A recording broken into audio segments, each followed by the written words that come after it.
Hey, if I'm on your FYP, congratulations. I'm your new tia. I'm fixing to show you how to make asado de puerco in a salsa roja. These are my credentials. So get your pendeja beater 12,000, hit that follow button, and come on, let's go.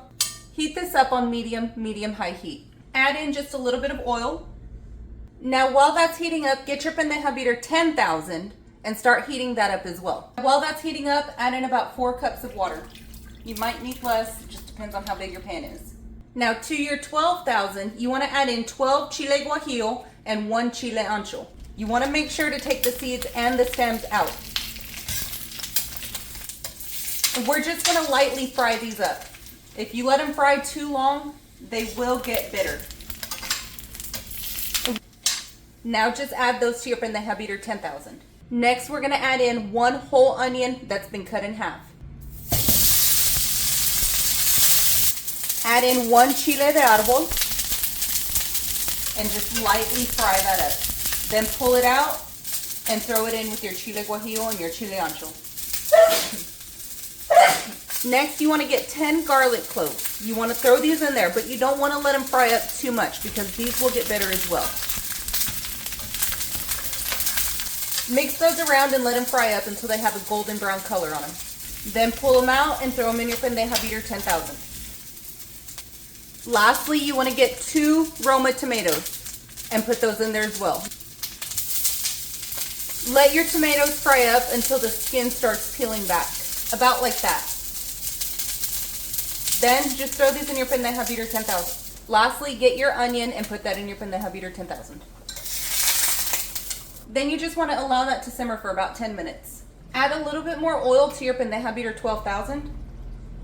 About 2 to 3 tablespoons. Then carefully start adding in your meat. Once your meat has seared on all sides, you'll notice that it started to release some of the juices. When you notice that, go ahead and turn your heat down to medium. Then put the lid on this, leaving just a small crack on the side, and let that cook for about 25 to 30 minutes. You also want to stir it every couple of minutes. Don't just sit it and forget it. After your chiles and your veggies have softened, go ahead and add them to your blender. Now for this recipe, instead of chicken bouillon, I'm using unsalted chicken broth. I'm going to go in with about 2 cups. And I'm going to use the whole container, so it doesn't have to be precise. You can actually use as much as you want. That's more like 3 cups. To this, I'm going to add about a teaspoon of salt. I'm going to add about 2 teaspoons of ground cumin, maybe 3. About a teaspoon of black pepper, and about a teaspoon of chili powder.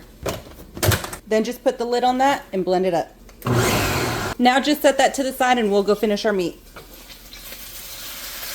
Remove the lid from your meat and give it a stir. At this point, the majority of those juices have evaporated. Now you just want to let it cook until the majority of your meat has that nice golden brown color to it. While this is continuing to cook, I'm going to add in a little bit of garlic powder, a little bit of onion powder, whatever was left over from your ground comino, about a teaspoon, a little bit of chili powder, some black pepper, and some salt. Then just give this a mix and let it continue to brown. After that's browned on all sides, you'll notice that there's a fond at the bottom of your pan that has formed. We're just going to add in a little bit of our chicken broth to this. Then just gently scrape the bottom of your pan to release that fond. It shouldn't require a lot of scraping at all. And just like that, we're ready to add our salsa. Some people like to strain this. I'm being floja tonight, and I'm not going to. I'm just going to add it all in.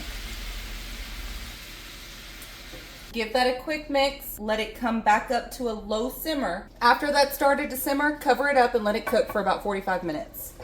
Mix it every so often. After about 45 minutes, this is what it should look like. Look at that, y'all. Let's take a bite.